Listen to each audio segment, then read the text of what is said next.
നമസ്കാരം, ഞാൻ ഉമേഷ് ശിവരാമൻ. ഇപ്പോൾ കിട്ടിയതിലേക്ക് വിശദമായി. അതിരപ്പള്ളിയിൽ 24 മാധ്യമ പ്രവർത്തകനെ കയ്യേറ്റം ചെയ്തതിൽ മന്ത്രി നിർദ്ദേശിച്ച അന്വേഷണത്തെ മറികടക്കാൻ വ്യാജ പരാതിയുമായി വനംവകുപ്പ് ഉദ്യോഗസ്ഥർ. വാഹനമിടിച്ച് പരിക്കേറ്റ് കിടന്ന പന്നിയുടെ ദൃശ്യങ്ങൾ പകർത്തിയ 24 OBT അംഗം റൂബിൻ ലാലിനെയാണ് ഉദ്യോഗസ്ഥർ മർദ്ദിച്ചത്. ഇതിൽ അന്വേഷണത്തിന് വനമന്ത്രി ഉത്തരവിട്ടിരുന്നു. ഈ അന്വേഷണത്തെ മറികടക്കാൻ കൃത്യനിർവഹണം തടസ്സപ്പെടുത്തി എന്ന പരാതിയുമായാണ് ഇപ്പോൾ വനംവകുപ്പ് ഉദ്യോഗസ്ഥൻ പോലീസിനെ സമീപിച്ചത്. സൂരജ് സജിയുണ്ട് തൃശൂരിൽ നിന്ന്. സൂരജ്, നേരത്തെ തന്നെ വനമന്ത്രി ഇക്കാര്യത്തിൽ അന്വേഷണത്തിന് നിർദ്ദേശം നൽകിയിരുന്നുവല്ലോ. ഇതിനെ മറികടക്കാൻ ഇപ്പോൾ കൃത്യനിർവഹണം തടസ്സപ്പെടുത്തിയെന്ന പരാതിയുമായി പോലീസിനെ സമീപിക്കുന്നു എന്നാണോ സൂരജ്? തീർച്ചയായും ഉന്മേഷ്, ഇന്ന് രാവിലെ 9 മണിക്ക് ശേഷമാണ് വനംമന്ത്രി ഇത്തരത്തിലൊരു നിർദ്ദേശം നൽകുന്നത്. അതായത് ഈ സംഭവത്തിൽ വിശദമായ അന്വേഷണം നടത്തണം, അതിനെ CCF ചുമതലപ്പെടുത്തുകയും ചെയ്തു. ഇതിനുശേഷമാണ് ഈ കേസിൽ നിർണായകമായ അല്ലെങ്കിൽ ഈ സംഭവവുമായി ബന്ധപ്പെട്ടുകൊണ്ട് നിർണായകമായ തലത്തിലേക്ക് അന്വേഷണം പോകുന്നുവെന്ന് കണ്ടതോടുകൂടിയാണ് ഈ കൊന്നക്കുഴി ഫോറസ്റ്റ് സ്റ്റേഷനിലെ ഉദ്യോഗസ്ഥൻ ഇത് സംബന്ധിച്ച്, അതായത് കൃത്യനിർവഹണം തടസ്സപ്പെടുത്തി എന്ന് കാണിച്ചുകൊണ്ട് ഒരു വ്യാജ പരാതി അതിരപ്പള്ളി പോലീസിന് കൈമാറുന്നത്.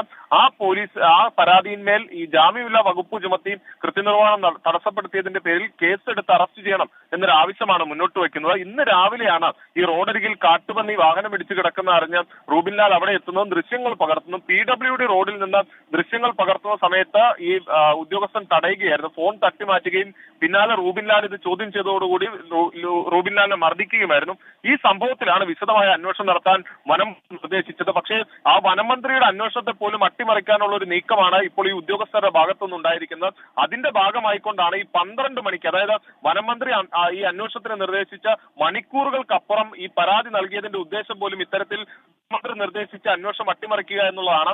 അത് ലക്ഷ്യമിട്ടുകൊണ്ട് ഇപ്പോൾ അതിരപ്പള്ളി പോലീസിന് ഒരു പരാതി നൽകിയിരിക്കുന്നു. ഇതിൽ പോലീസ് റൂബിനോട് വിശദീകരിക്കുന്നത്, ഇതിൽ ഇന്ന് CI സ്റ്റേഷനിലില്ല, CI നാളെ സ്ഥലത്തെത്തി കഴിഞ്ഞാൽ ഇത് കേസെടുത്ത് മുന്നോട്ട് പോവുകയാണെങ്കിൽ അറസ്റ്റ് ചെയ്ത് റിമാൻഡിൽ പോകുന്ന ഒരു സാഹചര്യത്തിലേക്ക് കാര്യങ്ങൾ പോകുമെന്നാണ് പറയുന്നത്. ഈ സംഭവം നടക്കുന്ന സമയത്ത് ഫോറസ്റ്റ് ഉദ്യോഗസ്ഥർ പറഞ്ഞിരുന്നത് കള്ളക്കേസിൽ കുടുക്കും, വനാതിർത്തി ലംഘിച്ചു എന്ന് കാണിച്ചുകൊണ്ട് ഉൾപ്പെടെ കേസുകൾ ചുമത്താനുള്ള അധികാരം തങ്ങൾക്കുണ്ട്, അങ്ങനെ കാണിച്ച് തങ്ങൾ കേസെടുക്കുമെന്ന് ഭീഷണി ഉണ്ടായിരുന്നു. പക്ഷേ ആ ഭീഷണി നമ്മൾ മുഖവിലേക്ക് എടുത്തിരുന്നില്ല. നമ്മൾ മാധ്യമ സ്വാതന്ത്ര്യം എന്ന നിലക്കാണ് ഈ വാർത്ത അവതരിപ്പിച്ചത്. തൊട്ടു പിന്നാലെയാണ് ഈ കൃത്യനിർവഹണം തടസ്സപ്പെടുത്തി എന്ന തരത്തിൽ മന്ത്രിയുടെ അന്വേഷണത്തെ അട്ടിമറിക്കുന്നതിന് വേണ്ടി ഇപ്പോൾ ഈ പോലീസിൽ പരാതി നൽകിയിരിക്കുന്നു. ഉന്മേഷ്, സൂരജ്, ഇതെങ്ങനെ കൃത്യനിർവഹണം തടസ്സപ്പെടുത്തലായി മാറും? ഇത് മാധ്യമ പ്രവർത്തകൻ എന്നുള്ള നിലയിൽ, പ്രാദേശിക മാധ്യമ പ്രവർത്തനാണെങ്കിൽ ആ നിലയ്ക്ക് ദൃശ്യങ്ങൾ പകർത്തുകയാണല്ലോ, അത് ജോലിയുടെ ഭാഗമാണല്ലോ. അതിനെ എങ്ങനെയാണ് ഇവർ ഇങ്ങനെ വ്യാഖ്യാനിക്കുന്നത്? ഇക്കാര്യത്തിൽ വനം മന്ത്രി നേരത്തെ തന്നെ അന്വേഷണത്തിന് നിർദ്ദേശം നൽകിയിരുന്നതുമാണല്ലോ സൂരജ്.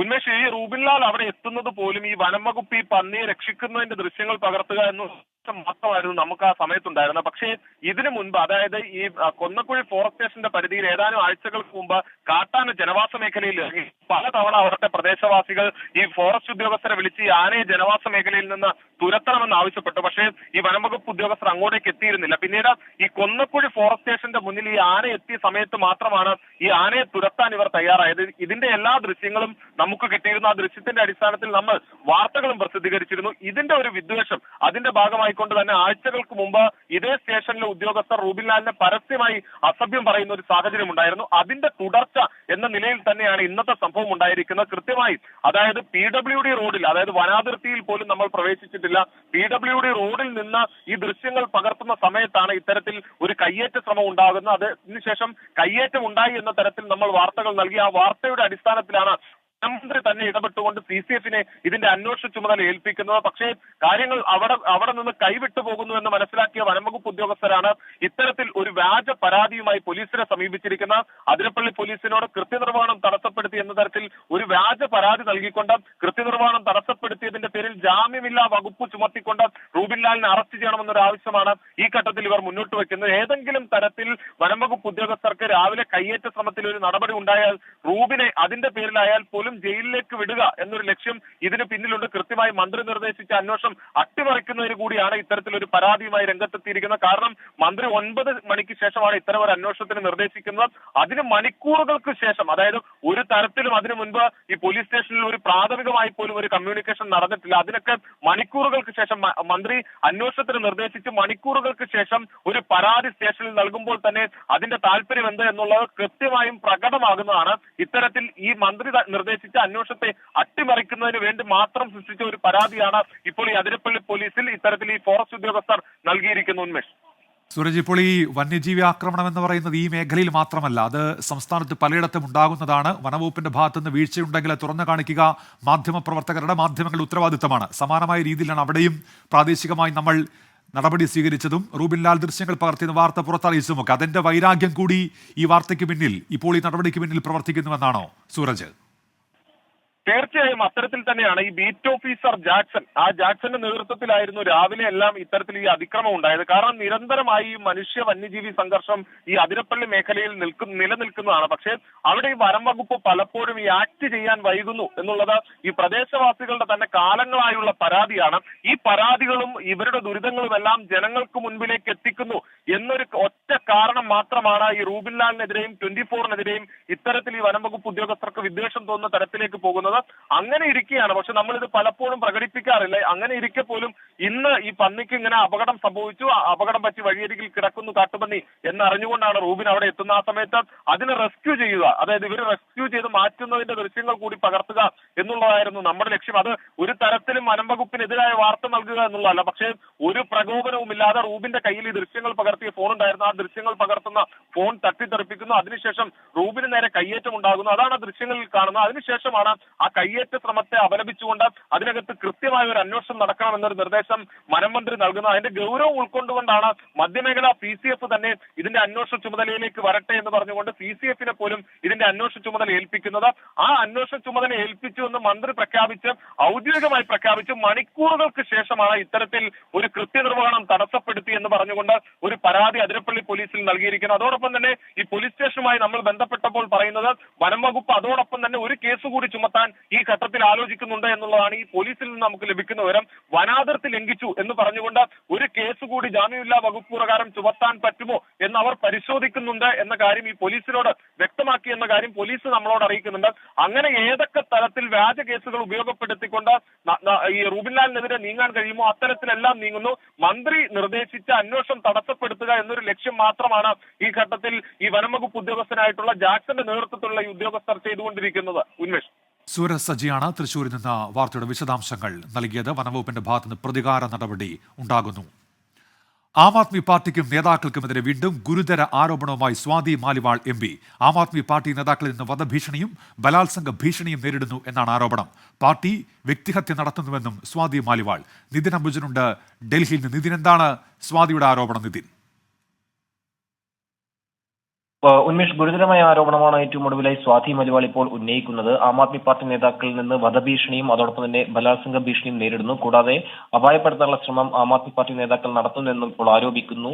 വ്യക്തിഹത്യ ചില നേതാക്കൾ അത് പ്രചരണമായി തന്നെ കൊണ്ടുപോവുകയാണെന്ന ആരോപണമാണ് ഉന്നയിക്കുന്നത്. യൂട്യൂബർ ധ്രുവ് റാട്ടി കഴിഞ്ഞ ദിവസം സ്വാതി മലിവാളുമായി ബന്ധപ്പെട്ട ഒരു വീഡിയോ ചെയ്തിരുന്നു. ഈ വീഡിയോയ്ക്ക് പിന്നാലെയാണ് ഇത്തരത്തിൽ വലിയ തരത്തിലൊരു ഭീഷണി താൻ നേരിടുന്നത് ഇപ്പോൾ സ്വാതി മലിവാൾ എക്സ് അക്കൗണ്ടിലൂടെ അറിയിച്ചിരിക്കുന്നത്. ധ്രുവ് റാട്ടി ഏകപക്ഷീയമായ നിലയിലാണ് ഇപ്പോൾ ഇതുമായി ബന്ധപ്പെട്ട് ഈ വിഷയത്തെ സമീപിച്ചിരിക്കുന്നത്. പക്ഷേ അതിനുശേഷം വലിയ തരത്തിൽ സമൂഹ മാധ്യമങ്ങളടക്കം ഇത്തരത്തിൽ ആം ആദ്മി പാർട്ടി പ്രവർത്തകർ ഇത്തരം ഭീഷണി മുഴക്കുന്നതായി ചില സ്ക്രീൻഷോട്ട് സഹിതമാണ് ഇപ്പോൾ സ്വാതി മലിവാൾ എക്സ് അക്കൗണ്ടിലൂടെ ഈ പങ്കുവച്ച വിവരത്തിൽ പറയുന്നത്. അതോടൊപ്പം തന്നെ ഈ പരാതി പിൻവലിക്കാൻ സമ്മർദ്ദം ആം ആദ്മി പാർട്ടി നേതാക്കളിൽ നിന്നും ഇപ്പോഴും നടക്കുന്നുണ്ട്. പക്ഷേ പരാതിയുമായി മുന്നോട്ട് പോകും എന്ന് സ്വാതി മലിവാൾ ആവർത്തിക്കുകയാണ്. നിതിൻ അംബുജൻ ഡൽഹിയിൽ നിന്ന്. തൃശൂർ രാമവർമ്മപുരത്തുള്ള കേരള പോലീസ് അക്കാദമിയിൽ വനിതാ ഉദ്യോഗസ്ഥ ലൈംഗിക അതിക്രമം നേരിട്ട സംഭവത്തിൽ നടപടി. ആരോപണ വിധേയനായ പോലീസ് ഉദ്യോഗസ്ഥനെ താൽക്കാലികമായി ജോലിയിൽ നിന്ന് മാറ്റി നിർത്തും. പരാതിക്കാരിയുടെ മൊഴി രേഖപ്പെടുത്തി. ഉടൻ അന്വേഷണ റിപ്പോർട്ട് നൽകാൻ അക്കാദമി ഡയറക്ടർ നിർദ്ദേശം നൽകി. സൂരജ് സജിയുണ്ട് തൃശൂരിൽ നിന്ന്. സൂരജ്, നമ്മൾ രാവിലെ പുറത്തുവിട്ട വാർത്തയാണ്, ഇപ്പോൾ നടപടി വരുന്നു. എന്തൊക്കെയാണ് വിശദാംശങ്ങൾ സൂരജ്? ഉന്മേഷ്, രാവിലെ നമ്മൾ കൊടുത്ത വാർത്തയിലാണ് ഇപ്പോൾ ഈ ആരോപണ വിധേയനായ ഉദ്യോഗസ്ഥനെ മാറ്റി നിർത്താൻ നിർദ്ദേശിച്ചിരിക്കുന്നത്. അതായത് ഈ പരാതി വന്നതിന് ശേഷം ഇതിലേക്കൊരു പെട്ടെന്നൊരു നടപടിയിലേക്ക് പോയിരുന്നില്ല. പക്ഷേ നമ്മൾ ഈ വാർത്ത പുറത്തു കൊണ്ടുവന്നതോടുകൂടി കൃത്യമായ ഒരു ഇടപെടൽ ഇതിനകത്തുണ്ടായിരിക്കുന്നു.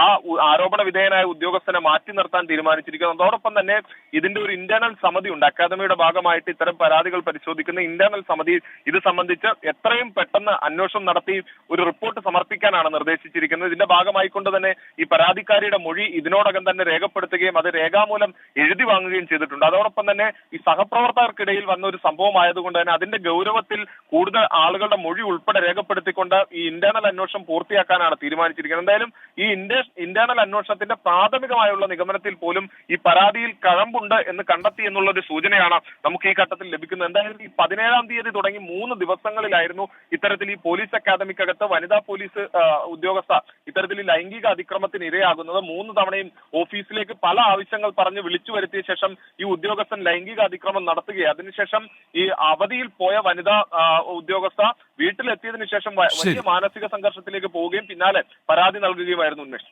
സുരജ് സജ്ജിയാണ് തൃശ്ശൂരിൽ നിന്ന് വിവരങ്ങൾ നൽകിയത്. തിരുവനന്തപുരം തുമ്പയിൽ കനത്ത മഴയിൽ മത്സ്യത്തൊഴിലാളിയുടെ വീടിന്റെ മേൽക്കൂര തകർന്നു. വലിയ വിളാകം സ്വദേശി റെയ്മണ്ട് മാനുവലിന്റെ വീടിന്റെ മേൽക്കൂരയാണ് തകർന്നത്. തലനാരിഴയ്ക്കാണ് അപകടം ഒഴിവായത്. AV ജയശങ്കർ ഉണ്ട് തിരുവനന്തപുരത്ത്. ജയശങ്കർ, വിശദാംശങ്ങൾ. അതായത് ഉന്മേഷ്, റെയ്മണ്ട് മാനുവലിൻ്റെ വീടിൻ്റെ മേൽക്കൂര ഇന്ന് ഉച്ചയ്ക്ക് 1:30 കൂടിയാണ് തകരുന്നത്. ഇദ്ദേഹം വീട്ടിലിരിക്കുന്നൊരു ഘട്ടത്തിലായിരുന്നു വലിയൊരു അപകടമുണ്ടായത്. തഴനാലിഴയ്ക്കാണ് ഇദ്ദേഹം ഈ അപകടത്തിൽ നിന്ന് രക്ഷപ്പെടുന്നത്. ഈ മേൽക്കൂര തകർന്ന് വീണ് ഇതിൻ്റെ ഓട് മറ്റും തട്ടിക്കൊണ്ട് ഇയാളുടെ കാലിനും മറ്റും പരിക്കേറ്റുണ്ട്. മറ്റ് വലിയ പ്രശ്നങ്ങളില്ല. വീട്ടിലുള്ള സാധനങ്ങൾ ഉൾപ്പെടെ ഈ ഒരു അപകടത്തിൽ നശിച്ചൊരു സാഹചര്യമുണ്ട്. എന്തായാലും കഴിഞ്ഞ ദിവസമായി പെയ്ത വലിയ മഴയിലാണ് ഇത്തരത്തിൽ മേൽക്കൂര തകർന്നത്. വലിയ ബലക്ഷയം സംഭവിച്ചതാണ് ഇത് തകരാനുള്ള കാരണം എന്നാണ് പ്രാഥമികമായിട്ടുള്ളൊരു നിഗമനം. ഈ അപകടം നടക്കുന്നൊരു ഘട്ടത്തിൽ ഇദ്ദേഹം മാത്രമാണ് വീട്ടിലുണ്ടായത്. അതുകൊണ്ട് തന്നെ ഇദ്ദേഹം ഇത് പൊടുന്നതിന് വീഴുന്നൊരു ഘട്ടത്തിൽ തന്നെ ഇവിടുന്ന് ഓടി മാറിയതോടെ വലിയൊരു അപകടമാണ് ഒഴിവായത്. എന്തായാലും ഇതുമായി ബന്ധപ്പെട്ട് കഴിഞ്ഞ ദിവസങ്ങളിൽ സംസ്ഥാനത്ത് മഴയിൽ വലിയ തോതിലുള്ള നാശനഷ്ടം ഉണ്ടായി. അതിൻ്റെ കൂടി ഭാഗമാണ് ഈ ഒരു അപകടം. ശരി, AV ജയശങ്കറാണ് തിരുവനന്തപുരത്ത് നിന്ന് വിവരങ്ങൾ നൽകിയത്. മധ്യപ്രദേശിൽ 7 പെൺകുട്ടികൾ ബലാത്സംഗത്തിന് ഇരയായ സംഭവം ആസൂത്രിതം എന്ന് പോലീസ്. പ്രതികൾ പെൺകുട്ടികളുടെ ഫോൺ നമ്പറുകൾ ശേഖരിച്ചത് കോളേജ് വാട്സാപ്പ് ഗ്രൂപ്പിൽ നിന്നാണ്. കേസിൽ പ്രത്യേക അന്വേഷണ സംഘത്തെ നിയോഗിച്ചു. നിതിൻ അംബുജൻ ഡൽഹിയിൽ നിന്ന്. നിതിൻ, എന്തൊക്കെയാണ് പുതിയ വിവരങ്ങൾ? ഉന്മേഷ്, വളരെ ഞെട്ടിപ്പിക്കുന്ന വിവരങ്ങളാണ് ഇപ്പോൾ മധ്യപ്രദേശ് പോലീസ് ഇതുമായി ബന്ധപ്പെട്ട് പുറത്ത് വിടുന്നത്. ജനുവരി മുതൽ മെയ് മാസത്തിൽ വരെയാണ് ഇത്തരത്തിൽ ഈ ക്രൂരകൃത്യം നടന്നത്. ഇതിൽ മെയ് 20-ന് ഒരു പെൺകുട്ടി നൽകിയ പരാതിയെ തുടർന്നാണ് പിന്നീട് പോലീസ് ഇതുമായി ബന്ധപ്പെട്ട് ഒരാളെ അറസ്റ്റ് ചെയ്യുകയും അതിനുശേഷം നടത്തിയ ചോദ്യം ചെയ്യലാണ് ഇത്തരത്തിൽ സമാനമായ നിലയിൽ 7 പെൺകുട്ടികൾ ബലാത്സംഗത്തിന് ഇരയായെന്ന വിവരം ഇപ്പോൾ പോലീസ് പങ്കുവച്ചിരിക്കുന്നത്. ബ്രിജേഷിനെ കൂടാതെ രാഹുൽ, ലവ്കുഷ്, സന്ദീപ് എന്നിവരാണ് അറസ്റ്റിലായ മറ്റ് 3 പേർ. എന്തായാലും പോലീസ് ഇപ്പോൾ പ്രത്യേക അന്വേഷണ സംഘത്തെ നിയോഗിച്ചപ്പോൾ അന്വേഷണം മുന്നോട്ട് പോകുന്നു. ഇതിൽ പ്രധാനമായും പറഞ്ഞിരിക്കുന്ന ഒരു കാര്യം, അധ്യാപികയുടെ ശബ്ദത്തിൽ ആപ്പ് ഉപയോഗിച്ച് ഇത്തരത്തിൽ ഒരു സ്ത്രീ ശബ്ദമായ നിലയിലാണ് ഇയാൾ പെൺകുട്ടികളെ വലയിലാക്കിയത്. അതിനുശേഷം പിന്നീട് വിജനമായ സ്ഥലത്തെത്തിച്ച് അവിടെ വെച്ച് ബലാത്സംഗം ചെയ്യുകയായിരുന്നു ഇവരുടെ ഈ ക്രൂരകൃത്യം എന്നാണ് ഇപ്പോൾ പോലീസ് വ്യക്തമാക്കിയിരിക്കുന്നത്. ഇതിനായി ബ്രിജേഷിനെ കൂടാതെ മറ്റു 3 പേരും ഈ കൃത്യത്തിൽ സഹായിച്ചു എന്ന് പോലീസ് കണ്ടെത്തിയിട്ടുണ്ട്.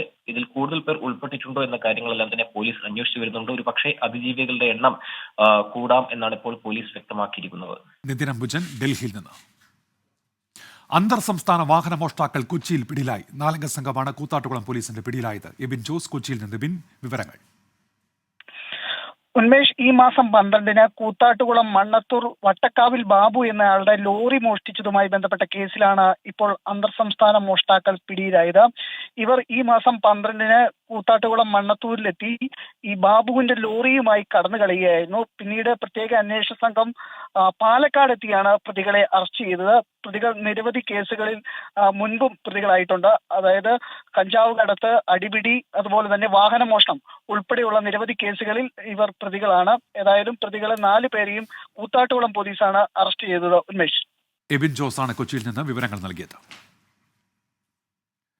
ടൂറിസം വകുപ്പ് വിളിച്ച യോഗം മദ്യനയം ചർച്ച ചെയ്യാനായിരുന്നില്ല എന്ന വിശദീകരണവുമായി ടൂറിസം ഡയറക്ടർ തലത്തിൽ ടൂറിസം മേഖലയിലെ വിഷയങ്ങൾ പഠിക്കാനാണ് യോഗം ചേർന്നത്. വിവിധ മേഖലകളിലെ 7 സംഘടനകളുടെ പ്രതിനിധികൾ യോഗത്തിൽ പങ്കെടുത്തിരുന്നു. ടൂറിസം മന്ത്രിയുടെ നിർദ്ദേശപ്രകാരമല്ല യോഗമെന്നാണ് വിശദീകരണം. അതേസമയം യോഗത്തിലേക്കുള്ള ക്ഷണക്കത്തിൽ മദ്യനയ മാറ്റമാണ് അജണ്ട എന്നാണ് രേഖപ്പെടുത്തിയിരുന്നത്. ഷഫീദ് റാവുത്തർ ചേരുന്നുണ്ട് തിരുവനന്തപുരത്ത് നിന്ന്. ഷഫീദ്, വിവരങ്ങൾ എന്തൊക്കെയാണ്? ഉന്മേഷ്, ഈ മദ്യനയം അനുകൂലമാക്കുന്നതിന് പണപ്പിരിവ് നിർദ്ദേശിച്ചുള്ള ബാർ ഉടമ അനിമോന്റെ ശബ്ദരേഖ പുറത്തു വന്നതിന് പിന്നാലെ മദ്യനയത്തിൽ ചർച്ചകൾ നടന്നിട്ടില്ലെന്നായിരുന്നു മന്ത്രി MP രാജേഷിന്റെ പ്രതികരണം. എന്നാൽ മെയ് 21-ന് ടൂറിസം ഡയറക്ടർ വിളിച്ച യോഗത്തിന്റെ വിവരങ്ങൾ ഇന്ന് പുറത്തു വന്നു.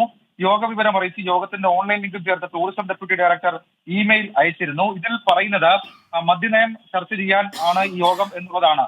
എന്നാൽ ഇപ്പോൾ ടൂറിസം ഡയറക്ടർ ഇറക്കിയിരിക്കുന്ന വാർത്താക്കുറിപ്പിൽ പറയുന്നത് മദ്യനയവുമായി ബന്ധപ്പെട്ട കാര്യങ്ങൾ ചർച്ച ചെയ്യാനല്ല എന്നുള്ളതാണ്. ടൂറിസം മേഖലയിലെ വിഷയങ്ങൾ പഠിക്കാൻ ഡയറക്ടറുടെ തലത്തിൽ യോഗങ്ങൾ ചേരാറുണ്ട്. കേരള ട്രാവൽ മാർട്ട് സൊസൈറ്റിയും ഹൗസ് ബോട്ട് അസോസിയേഷനും അടക്കം 7 സംഘടനകൾ യോഗത്തിൽ പങ്കെടുത്തു. ഏതെങ്കിലും തരത്തിൽ സർക്കാരിന്റെ നയമോ അതല്ലെങ്കിൽ നയവുമായി ബന്ധപ്പെട്ട ശുപാർശകളോ അഭിപ്രായങ്ങളോ യോഗത്തിൽ ഉയർന്നിട്ടില്ല എന്നും ടൂറിസം വകുപ്പിന്റെ വിശദീകരണ കുറിപ്പിൽ പറയുന്നുണ്ട്. ഉന്മേഷ്. ശരി, ഷഫീദ് റാവുത്തറാണ് വിവരങ്ങൾ നൽകിയത്. IPL ചാമ്പ്യന്മാരെ ഇന്നറിയാം.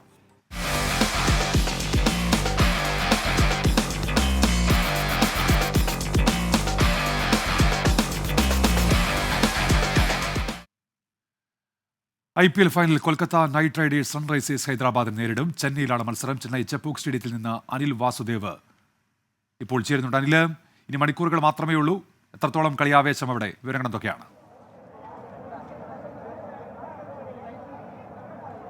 ഉന്മേഷ, IPLന്റെ കലാശപ്പോര് തുടങ്ങാൻ ഇനി 2 മണിക്കൂർ മാത്രമാണ് ബാക്കിയുള്ളത്. 7:30-ക്കാണ് മത്സരം. ചെന്നൈ ചെപ്പോക്കിലാണ് മത്സരം. സൺറൈസേഴ്സ് ഹൈദരാബാദ് കൊൽക്കത്ത നൈറ്റ് റൈഡേഴ്സിനെ നേരിടും. കാണികളെ സ്റ്റേഡിയത്തിനകത്തേക്ക് പ്രവേശിപ്പിച്ച് തുടങ്ങിയിട്ടുണ്ട്. ഇപ്പോൾ 6 മണിക്കാണ് ഈ ക്ലോസിംഗ് സെറിമണി തുടങ്ങുക. 6 മണിക്ക് തുടങ്ങുന്ന ക്ലോസിംഗ് സെറിമണിക്ക് ശേഷം 7 മണിക്ക് ടോസ് ഇടും. 7:30-ക്കാണ് മത്സരം ആരംഭിക്കുക. പതിവായി ഇവിടെ കാണുന്ന വലിയ തിക്കും തിരക്കും ഒന്നുമില്ലെങ്കിൽ പോലും ഇപ്പോൾ SRHൻ്റെയും അതുപോലെ തന്നെ KKRൻ്റെ അടക്കം ആരാധകർ കുറച്ചുപേരൊക്കെ വന്നു തുടങ്ങിയിട്ടുണ്ട്. ഈ പറഞ്ഞ പോലെ കുറച്ച് ആരാധകർ വന്നു തുടങ്ങിയിട്ടുണ്ട്. ആദ്യഘട്ടത്തിൽ മുമ്പൊക്കെ ചെന്നൈയുടെ മത്സരത്തിനൊക്കെ വരുമ്പോൾ ഉച്ചയ്ക്ക് 2 മണി മുതൽ തന്നെ വലിയ തിക്കും തിരക്കും അനുഭവപ്പെടുന്നതാണ്. പക്ഷേ ഇത്തവണ അത്ര തിരക്കൊന്നും തന്നെ ഇല്ല എന്ന്. SRH is going to win the cup. Captain. Okay, ഈ പറഞ്ഞ പോലെ SRHൻ്റെ ആരാധകരാണ് ഇവരുള്ളത്. ഇത്തവണ കപ്പെടുക്കുമെന്നാണ് അവരുടെ പ്രതീക്ഷ. KKR 3-ാം കിരീടം ലക്ഷ്യമിട്ടെത്തുമ്പോൾ 2-ാം കിരീടമാണ് SRHൻ്റെ ഹൈദരാബാദിൻ്റെ ലക്ഷ്യം. ഈ ടീമുകൾ നേർക്കുനേർ വന്ന ഈ സീസണിൽ 2 മത്സരങ്ങളും ജയം കൊൽക്കത്തയ്ക്കായിരുന്നു. ആദ്യം ലീഗ് ഘട്ടത്തിലും പിന്നീട് ക്വാളിഫയർ 1 മത്സരത്തിലും ജയം കൊൽക്കത്തയ്ക്കായിരുന്നു. പക്ഷേ ആ സ്ഥിതിയൊക്കെ മാറി ഇന്ന് ആര് ജയിക്കുന്നു അതാണ് ഏറ്റവും പ്രധാനം. 2 ടീമുകളും ശക്തി നോക്കുകയാണെങ്കിൽ ഒരുപോലെ കരുത്തരായ ടീമുകളാണ്. 2 ടീമുകൾക്കും വലിയ ഉഗ്രൻ തുടക്കം നൽകുന്ന ഓപ്പണർമാരുണ്ട്, വമ്പനടിക്കാരായ ഫിനിഷർമാരുണ്ട്, തീപ്പൊരി പേസർമാരുണ്ട്, നല്ല സ്പിന്നേഴ്സും ഉണ്ട്. അപ്പോൾ തുല്യ ശക്തികൾ എന്ന് തന്നെ വേണമെങ്കിൽ ഈ മത്സരത്തെ വിശേഷിപ്പിക്കാം. അപ്പോൾ ഒരു ഉശിരം പോരാട്ടം തന്നെ നമുക്ക് ചെന്നൈ ചെപ്പോക്ക് സ്റ്റേഡിയത്തിൽ പ്രതീക്ഷിക്കുന്നുണ്ട്. വലിയ ചൂടായിരുന്നു ചെന്നൈയിൽ, അതുകൊണ്ട് തന്നെ കാണികൾ എത്താൻ വലിയ താമസമുണ്ടായിരുന്നു. ഇപ്പോൾ ആരാധകർ എത്തിത്തുടങ്ങിയിട്ടുണ്ട്. സ്റ്റേഡിയം നിറയുമെന്ന് തന്നെയാണ് നമ്മൾ കരുതുന്നത്. ശരി, അനിൽ വാസുദേവാണ് ചാനലിൽ നിന്ന് വിശദാംശങ്ങൾ നൽകിയത്. ഇപ്പോൾ വരുന്ന ഒരു വാർത്തയിലേക്ക് ഇനി. KSRTC ബസ്സിൽ പെൺകുട്ടിക്ക് നേരെ ലൈംഗിക അതിക്രമം. ഇന്നലെ രാത്രി കൊടുവള്ളി സ്വദേശിയുടെ ഭാഗത്തു നിന്നാണ് ഇത്തരത്തിൽ ലൈംഗിക അതിക്രമം ഉണ്ടായത്. മിഥില ബാലനുണ്ട് ഈ വാർത്തയുടെ വിശദാംശങ്ങളുമായി ഇപ്പോൾ കോഴിക്കോട് നിന്ന്. മിഥില, വിവരങ്ങൾ എന്തൊക്കെയാണ്? ശനിയാഴ്ച രാത്രി 11 മണിയോടെ കുന്നമംഗലത്ത് നിന്നും KSRTC ബസ്സിൽ കയറിയ 22-കാരിക്ക് നേരെയാണ് സൗത്ത് കൊടുവള്ളിയിൽ വെച്ച് അതിക്രമമുണ്ടായത്. ഈ സംഭവത്തിലാണ് ഇപ്പോൾ കൊടുവള്ളി പോലീസ് ഒരാളെ അറസ്റ്റ് ചെയ്തിട്ടുള്ളത്. കൊടുവള്ളി ചാവടിക്കുന്നുമ്മൽ അൻവറിനെയാണ് അറസ്റ്റ് ചെയ്തിട്ടുള്ളത്. 46 വയസ്സാണ്. പെൺകുട്ടിയും യാത്രക്കാരും ചേർന്ന് തടഞ്ഞു വെച്ച് പോലീസിൽ ഏൽപ്പിക്കുകയായിരുന്നു. അറസ്റ്റ് രേഖപ്പെടുത്തിയതിനു ശേഷം പ്രതിയെ താമരശ്ശേരി കോടതിയിൽ ഹാജരാക്കിയിട്ടുണ്ട്. കോടതി 14 ദിവസത്തേക്ക് റിമാൻഡ് ചെയ്തിട്ടുണ്ട്.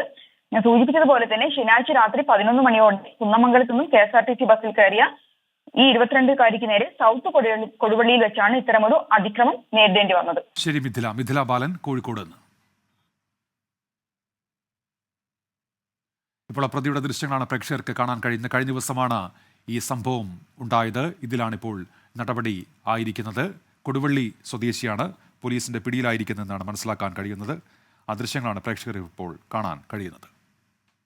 ഇനി ഇപ്പോഴത്തെ കാലാവസ്ഥ സമർപ്പിക്കുന്നത് Berger paints 100 years of trust.